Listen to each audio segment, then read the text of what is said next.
Today we will see units. First we see the definition of unit. What is the definition of unit? The standard used for the measurement of a physical quantity is called as unit. हे unit आहे. आता unit पहा, पूर्वी unit वापरायचे हात, वीत अशा प्रकारचे. हे युनिट रिलायबल नव्हते किंवा याला काय म्हणू आपण, स्टँडर्ड नव्हते. स्टँडर्ड मग कारण काय, समजा तुम्ही एखाद्या रूमचं मेजरमेंट माझ्या हाताने घेतलं आणि त्याच रूमचं मेजरमेंट एखाद्या 8-9 वर्षांच्या मुलाच्या हाताने घेतलं, तर या दोन्हीमध्ये फरक पडणार निश्चितच. मग हे युनिट स्टँडर्ड नाही, बदलायला लागलेत. व्यक्ती बदलला की युनिट बदलायला लागलं. मग याच्यातून असा हे झालं की विचार आले की बाबा एक चांगलं स्टँडर्ड युनिट यायला पाहिजे की जे युनिट बदलले नाही पाहिजे. मग या विचारामधून पुढे युनिट आले की जे त्यांना स्टँडर्ड युनिट म्हटले जातात. आणि हे स्टँडर्ड युनिट कुठेही गेले तरी बदलत नाहीत. फॉर एक्झाम्पल तुम्हाला सांगायचं झालं तर, समजा मी या स्केलनी या रूमचं मेजरमेंट घेतलं, लांबी रुंदी मोजली. ही स्केल आहे 1 फीट, 1 फीट लांबी यायची म्हणजे 12 इंचाची आहे. तुम्हाला माहित आहे 12 इंच म्हणजे 1 फूट. मग आता हे बदलेल का कुठं? समजा मी मेजरमेंट घेतलं आणि 8-9 वर्षाच्या मुलाच्या हाताने या रूमचं मेजरमेंट घेतलं, या स्केलच्या सहाय्याने बदलेल का? नाही बदलणार. याचाच अर्थ हे स्टँडर्ड युनिट आहेत, कारण फिक्स आहे. आता 1 फीट इक्वल टू 12 इंच हे फिक्स झालेलं आहे. जसं 1 मीटर इक्वल टू 100 सेंटीमीटर. म्हणजे आता हे युनिट स्टँडर्ड आहेत आणि म्हणून हे रिलायबल आहेत. हे पहिल्या युनिटपेक्षा सुपिरियर आहेत, गुड युनिट, राईट. मग या युनिटच्या सहाय्यानं आपल्याला एखाद्या फिजिकल क्वांटिटीचं मेजरमेंट घ्यायचं आहे. आता we know that in physics there are number of physical quantity.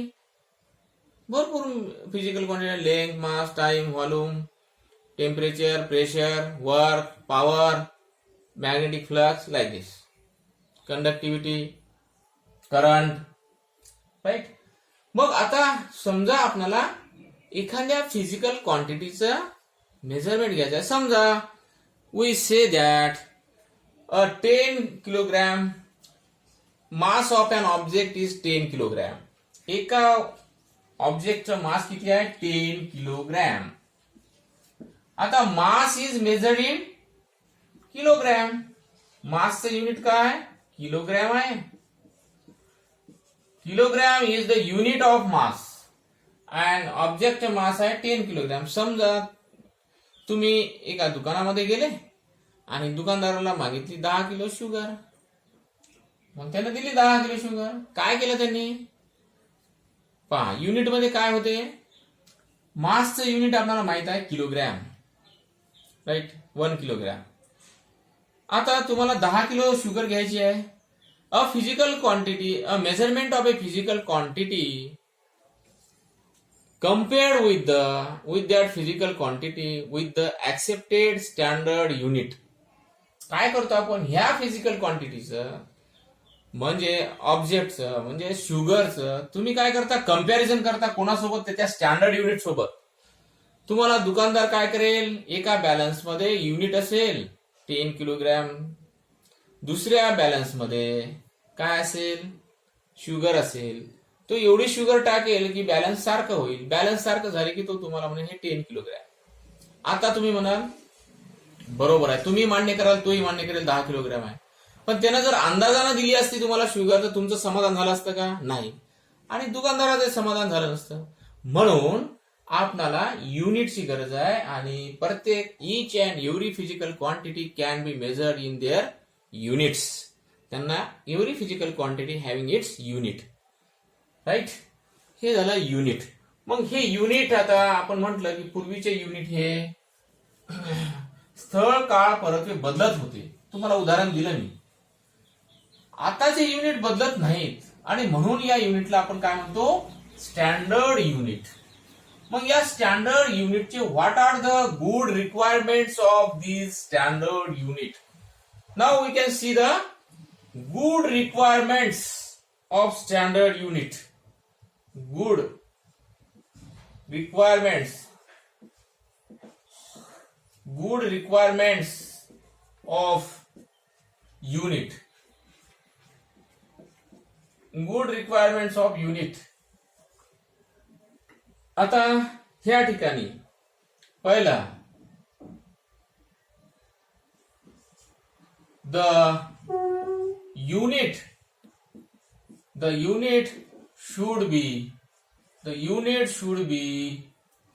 invariable. The unit should be invariable. Invariable म्हणजे no change in magnitude with respect to time and place. No change in magnitude with respect to time and place. So the unit should be invariable. पहा आता मी आताच तुम्हाला उदाहरण दिलं की या रूमचं measurement या स्केलनी घेतलं. मी घेतलं स्केलनी. समजा याची लांबी या रूमची लांबी भरली 10 फीट. हे 1 फीट आहे. 1 फीट. आणि आता 9 वर्षाच्या मुलांनी या रूमचं मेजरमेंट घेतलं या स्केलनी. बदलेल का मेजरमेंट? या रूमची लांबी बदलेल का? नाही. मी घेतलं काय आणि त्या 9 वर्षाच्या मुलांनी घेतलं काय? काहीच फरक पडणार नाही. पण याच्या अगोदरचं उदाहरण दिलं मी की 9 वर्षाच्या मुलांनी या रूमचं मेजरमेंट घेतलं हाताने आणि मी माझ्या हाताने मेजरमेंट घेतलं तर याच्यात फरक पडेल. पण आता या स्केलच्या सहाय्याने मी आणि त्या 9 वर्षाच्या मुलांनी मेजरमेंट घेतलं तर कोणताही बदल होणार नाही. That's why that is called as invariable. आणि म्हणून हे स्टँडर्ड आहेत. These units are standard unit. मग दुसरं the unit should be reproducible. The unit should be reproducible.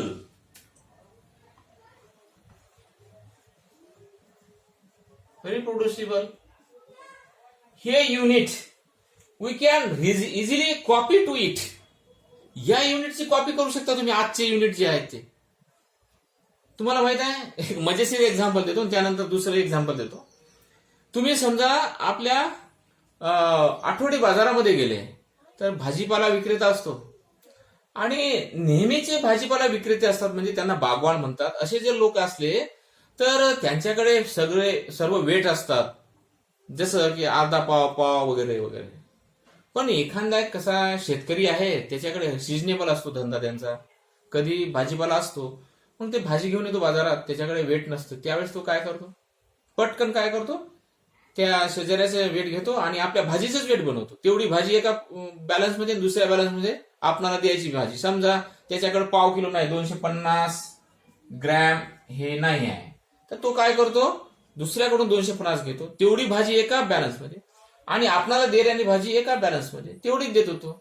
तो अंदाजे बनवून टाकतो. तो इझिली रिप्रोड्यूस करतो. आता त्याहीपेक्षा गुड एक्झाम्पल आपण देऊ शकतो की आता हे आहे. ही स्केल आहे. मी आताच उदाहरण दिलं तुम्हाला. ही स्केल आहे. ही स्केल 1 फुटाची आहे. समजा ही स्केल माझ्याकडे अवेलेबल नाही. मी दुसऱ्याकडून ही स्केल आणली आणि मला माझ्या रूमचं काय करायचं आहे? मेजरमेंट घ्यायचं आहे. तर मी काय करेन? माझ्याकडे स्केल नसेल तर काय करेन? एक स्टिक घेईल. या लेंथची स्टिक बनवेल आणि 1 फूट आणि लांबी मोजेल किती फूट आहे. मग आता स्केलनी मेजरमेंट घेतलं. समजा 10 फूट भरली लेंथ या रूमची आणि नंतर त्या स्टिकनं घेतलं मेजरमेंट ते 10 फूट भरणार. मग तुमच्याजवळ तर स्केल नव्हती. मग तुम्ही काय केलं? एक काडी घेतली, स्टिक घेतली, एवढ्या लांबीची बनवली आणि मेजरमेंट घेतलं. म्हणजेच काय केलं? We have easily reproduce, easily copy of this unit. ह्या युनिटची काय केली? तुम्ही कॉपी केली. राईट. आणि म्हणून या युनिटला काय म्हणतो? The unit should be reproducible. Copy केली आपण. थर्ड काय म्हणता येईल आपल्याला? तिसरं, the unit should be universally accepted. The unit should be universally the unit should be universally accepted. Universally accepted. हे याचे रिक्वायरमेंट्स आहेत. These are the good requirements of units. Universally accepted. हे unit, these units are used all over the world today. आता या युनिटला मान्यता मिळाली आणि सर्व जगामध्ये हे युनिट वापरले जातात, कारण यांच्यामध्ये बदल होत नाही. तुम्ही या स्केलनं घेतलेलं मेजरमेंट इंडियामध्ये, या स्केलनं मेजरमेंट घेतलं समजा फ्रान्समध्ये, सारखंच भरेल. तुम्ही उमरखेड इथे घेतलं मेजरमेंट, तुम्ही आणखीन कोणत्या सिटीमध्ये घेतलं, सारखंच भरेल. बदलेल का युनिट? नाही बदलणार. आणि म्हणून हे युनिटचे गुड रिक्वायरमेंट्स काय? The unit should be invariable, the unit should be reproducible, the unit should be universally accepted.